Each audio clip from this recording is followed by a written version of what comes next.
Welcome back to technical difficulties.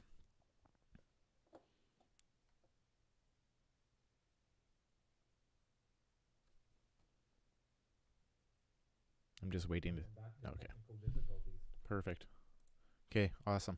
We can hear me well. Okay, so I am over here. Let's take a look at this stuff. In the process to making this video, this live stream, I was just setting it up and had it on private. I had one actually get blocked worldwide. Check that out. It was hilarious.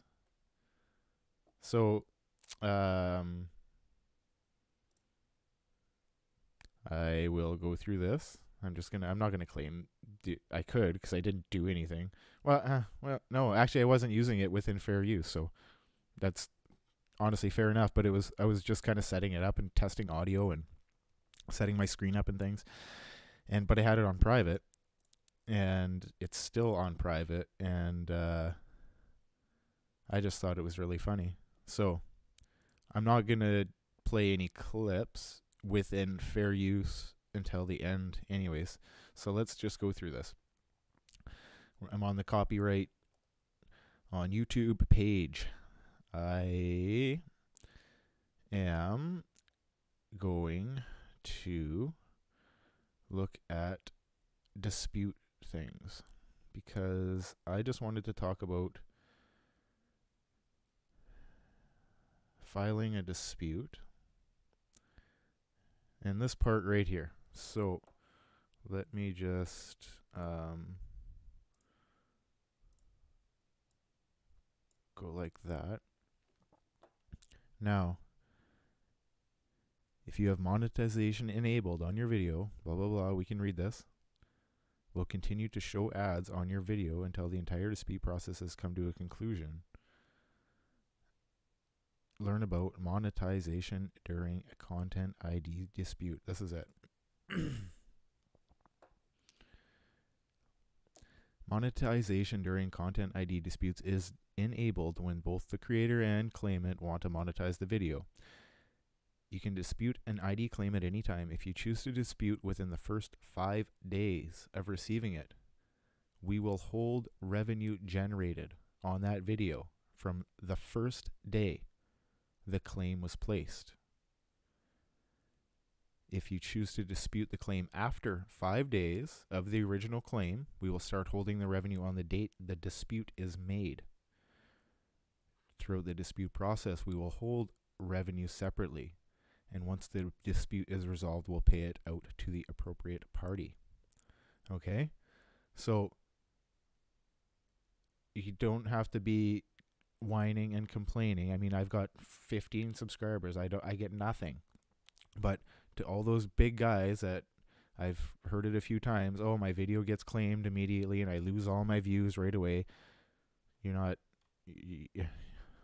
They're holding the money. Dispute it. If it's fair use, dispute it. Okay? So I wanted to get that out of the way in case nobody read that, or it seems to be like this untalked about thing.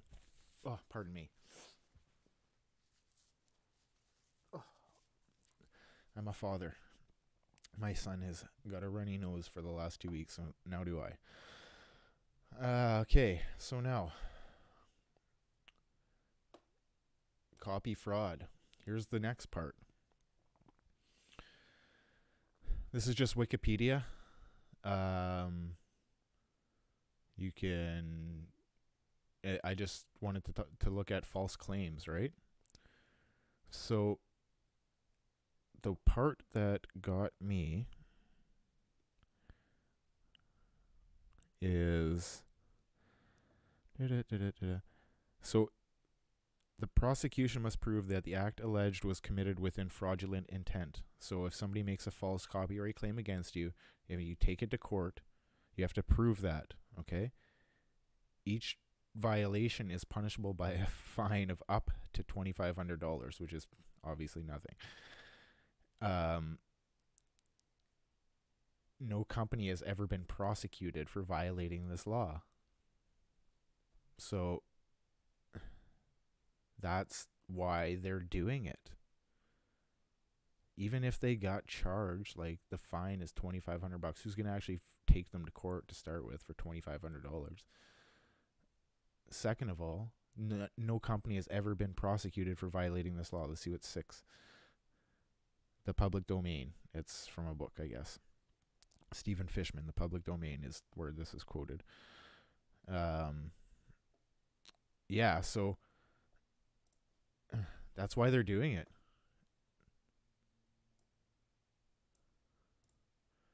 So if there's literally no repercussions for them to do it, right? So just dispute it. Understand your rights and dispute it. It's really easy. It's really easy. News channel, how many TV programs, like cable television things, they're all just using scenes and all of this stuff. They're probably getting paid for some of that, honestly, as advertising. But we are also allowed to talk about things objectively using copyright material. It's like every comedian does it because of parody. Here it is right here. A parody. That's one of the legal things. Okay? So I was coming down to the bottom because there is these summaries right here. A use that transformed the original work in some way is more likely to be fair use. I think that's washy, okay, honestly. A non-profit use is more likely to be considered a fair use than a for-profit use. But just because you're not profiting off of something directly doesn't mean that it's within fair use as well. A shorter excerpt is more likely to be fair use than a long one. True enough, because you're actually just focusing on what you are opinionated about. It's like it's not that difficult. A use that cannot act as a replacement for the original work is more likely to be a fair use than one that can serve as a replacement. Obviously. So if you're talking about something or teaching a lesson about something, music, video, art, film, whatever you're video film, whatever you're using it for, teaching is okay. It's as long as you're not teaching them how to just copy it, because if you're covering a song, for example, that's not necessarily fair use. You can use it, but the other person needs to approve and be paid or compensated some way, right? So now I've discussed a few things. I hope that it was within some sort of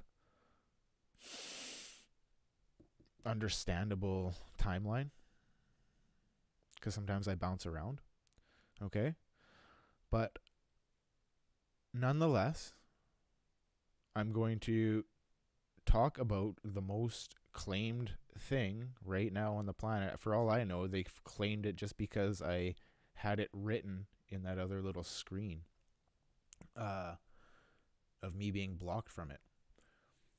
I don't even know if I played any audio from it from the first time. So this new music video that everybody's talking about, I've watched it. It's got 30 million views.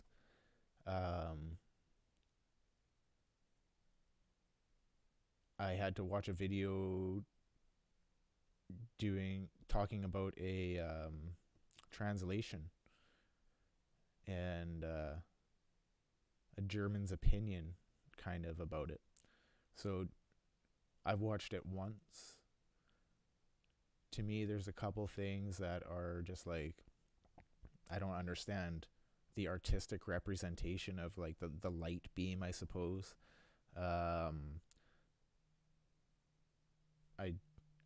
There seems to be this discussion of why Germania is a black woman. I mean, she's been a woman, but why she's a black woman, I don't. I guess I can understand that it's a topic, but to me, that's almost a distraction from what seemed to be very thought out and, to me, positive opinions in the lyrics. As far as I can tell, it'd be great if there was a English translation of it, like an English video that they sung in with English words. I think that would be cool. So I'm just going to go on here. I'm going to mute it immediately, probably less than 1 second, and I'm going to mute it. So they've got this. They're placing a timeline. It seems to go through history of Germany. I don't understand the representation of that beam, and there's also some timeline bouncing around with this beam and this part about the space.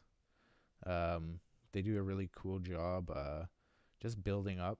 It's very theatrical before they even get into the song, right?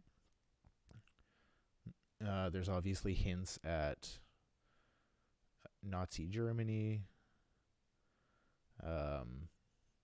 This scene in particular is about some secret police, if I'm not mistaken.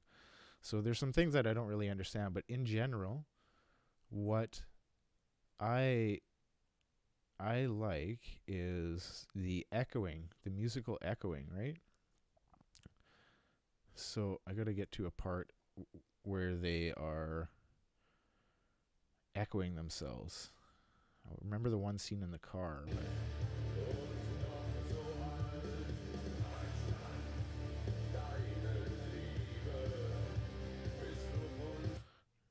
No, that's not it.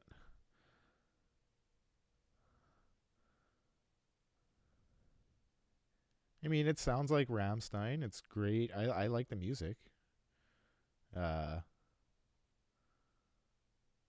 Where is that? It's like the whispering in the back. The guy says the phrase and then it's repeated again, right? Let's just try and get to the beginning. I can't remember where the beginning is. So, I remember him sitting in a chair at the beginning. I think I've gone way past.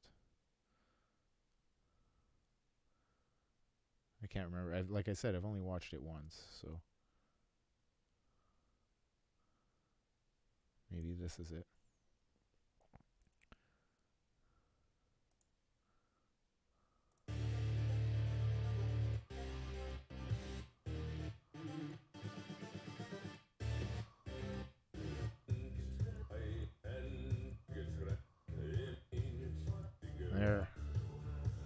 There, that's the part. Du hast. To me, that speaks to what they're trying to do. I don't. I want to use the word intrinsically, or that's not the right word that I want to express myself with, but they're using that to help express their opinion that their lyrics are creating, which I think is that it's been a mixed up view of Germany, including the people that live there. And I get it. I lived in Canada. I've never grown up anywhere else. I've grown up in Canada. Pretty isolated in small town.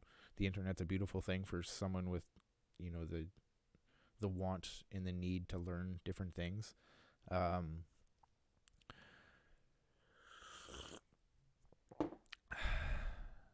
So it's hard for me to kind of like put myself in the position of the peer pressure, the global peer pressure on being German, whatever that would be, like the global peer pressure of being a woman, maybe. I think that it's great. I think that I think that it was a positive video. So I'm going to end this. I'm going to get copyright claimed. I'm going to do another video disputing the process, because this is well within fair use. Okay? So all you FAQers, all you little YouTube news bite guys, don't be afraid. Just dispute it. Seriously. They're only doing it because there's no repercussions. And now if YouTube has enabled you to have the money held, just dispute it. Maybe in the next video after, when I'm talking about disputing it, we'll see what the negative repercussions of if you get your dispute rejected. And I also know there's an appeal process to that as well. So if you got a strike, there's appeal processes to get your strike removed. I feel like I've got snot running down my nose right now.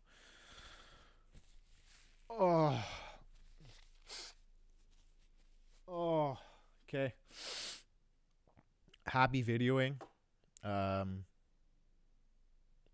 There's no reason to be afraid of a silly copyright claim. Are they coming to your door?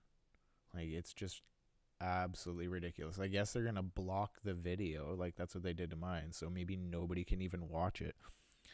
And then I can understand that the view thing might be less relevant, because they're gonna have 18 or 30 days or something like that to come back at this. But I'm gonna do the same thing I do every time. I'm gonna screenshot my claims and tweet it to YouTube and email it to YouTube, and I'm gonna tweet it and send it to whoever this was, UMG or whoever it was. Let me see. I think I can see it again right here really quickly. Yeah, UMG. So I'm gonna email it and send it to them and just be a pain in the butt, because if they're being a pain in my butt, I will be a pain in the butt too. Anyway, end of video. Happy days. I love you. Bye.